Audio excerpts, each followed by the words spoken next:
Hi everyone, welcome back to Crochet Rocks. My name's Tracy, and in this tutorial I'm going to show you how to make a little border that I've been using for a long time, which only occurred to me recently that I kind of invented because I've never seen anybody else use it. And as such, it doesn't have a name. So the purposes of this tutorial are A, to show you it, and B, to get you to name it for me. And I would do this as a competition with a prize, but because of the coronavirus, I have to self-isolate. And so if I do this with a prize, it won't be sent for some time. But by all means, pop your suggestions to my name for this border in the description box, and at some point I'll randomly pick a winner and send something nice. So that being said, I'll just show you what we're going to be using. And I'm just, for this particular, I will do a tutorial for this in a moment shortly as well. It's just a pot stand, but because this one is just to put a bowl on, you know, like a fruit bowl or a vase or something like that, it's just made with ordinary DK weight yarn. So that's a 3 weight in the US. I've made it with this variegated Poundland yarn, which is a blue colour. I think it's just called, what is it called? Aqua. And the other yarn is from Hobbycraft, just one of their essential DKs, nice soft 50-gram ball, 100% acrylic, nothing really major there, just some cheap yarns. If I were making this to be a proper pot stand where I'm going to put anything that's like a saucepan or something hot, then I would use a much more durable cotton yarn. And if I'd go up in size of yarn, I would go up in the size of hook. But at the moment, I'm just using this DK, and it's not a thin DK, so I'm using a 5.5mm crochet hook. I'm using a clover because I'm trialing these at the moment, and I've just got a handy pair of scissors. You will need a darning needle, but I'll leave that in the pot because I don't want it to roll off the table or anything silly. So that's what we're going to do, and I'm going to do the edge in this colour blue just so that it makes it's quite uniform then. But obviously if it's an edge in or a border, you can make it in any colour you want. So before I go on, if you haven't already subscribed to my channel, please do so and hit the notification bell, and you'll be informed when there are new videos, of which there will be quite some, considerable amount, where I have to now self-isolate. I've got all the time in the world to sit inside and dream up tutorials, so there'll be quite a lot coming. So I'm going to do it in the blue, so I'm just going to get some yarn out already, and I'm just going to join it anywhere but here because I don't really like the idea of working over two tails. It's not a problem if you do, but so I'm just going to join it to any stitch. So I'll go into the stitch and pull through my yarn. Now it's a small border. I'm not a big fan of overly fussy big shell borders. That's why I invented this little one. And I do use them from time to time if the project really calls for it. But I like a little more subtle size border. I'm just going to drink. Bear with me a second. So that's why I come up with this one, because I don't really like big fancy borders. So I've got this tied on. Because it's a small stitch, I always tie on.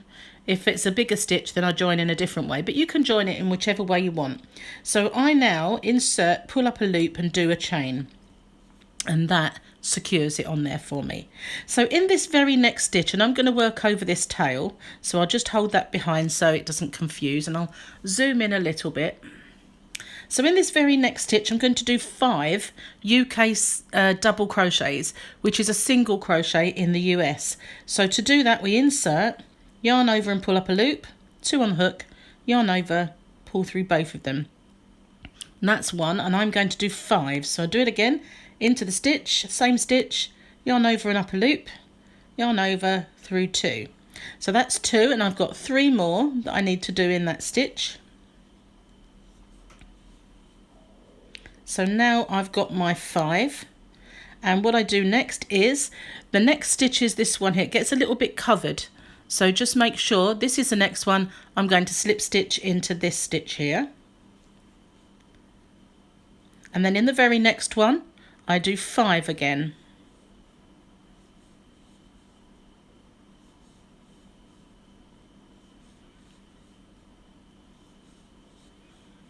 And then I skip the next one and slip stitch, that is the next one, isn't it? Slip stitch into this one. And as you can see, it makes a nice little shell. And I have a little variation, I'll tell you at the end, a little variation sometimes that I do.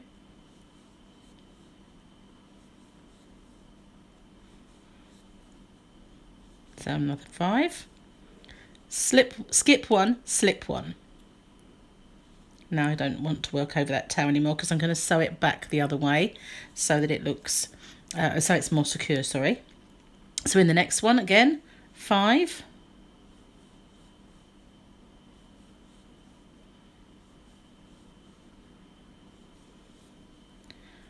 Miss 1 and slip 1. And that's how we go all the way around.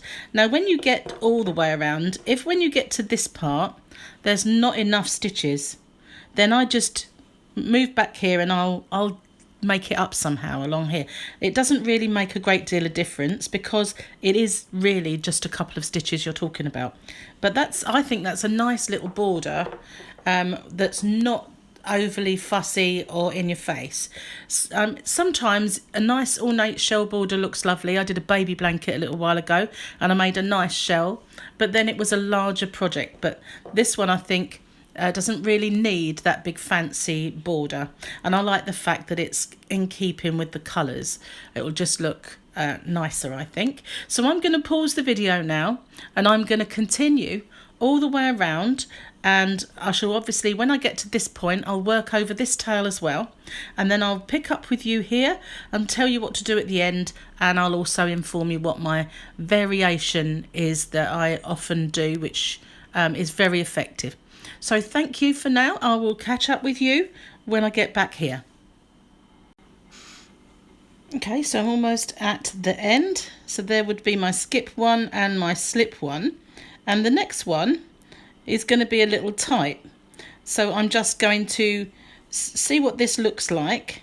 And if it's not very nice, I will go back a little and I will lose a stitch somewhere. See, now will that meet up? And if you look at it and you think, no, that's just a little bit too close, then what I'll do is when I come to this one, I won't skip 1, I'll just slip stitch into there, and then in my next one I'll do it normally, and then into the same one as here I'll slip a stitch and I'll cut my yarn and just end off. And that's how you kind of make it up if you're in an area where you've got too many stitches. Now at the moment it is buckling up a little bit, but obviously that's because you can block it, but it will flatten, especially when you've got things on it. It's just where I've been working with it. So that's the edging. Now how are you going to know when the competition's ended? What I'll do is I will just rename this tutorial so that it will be whatever edging it is. So once it's got its own name, this edging, you will know, and so you'll know the competition's ended. So now what's my variation? Well, it's not really going to be easy to show you on this, but when I do this in a chunkier yarn, I mean obviously I could do this in worsted, I don't know never know how to say it, worsted weight, like a 4-weight Aran, or if I do it in the bulky 5, which we call a chunky in the UK, then I get a contrasting yarn of a smaller size, and I will just go in and I'll use this for now. This is going to be a bit rudimentary at the moment.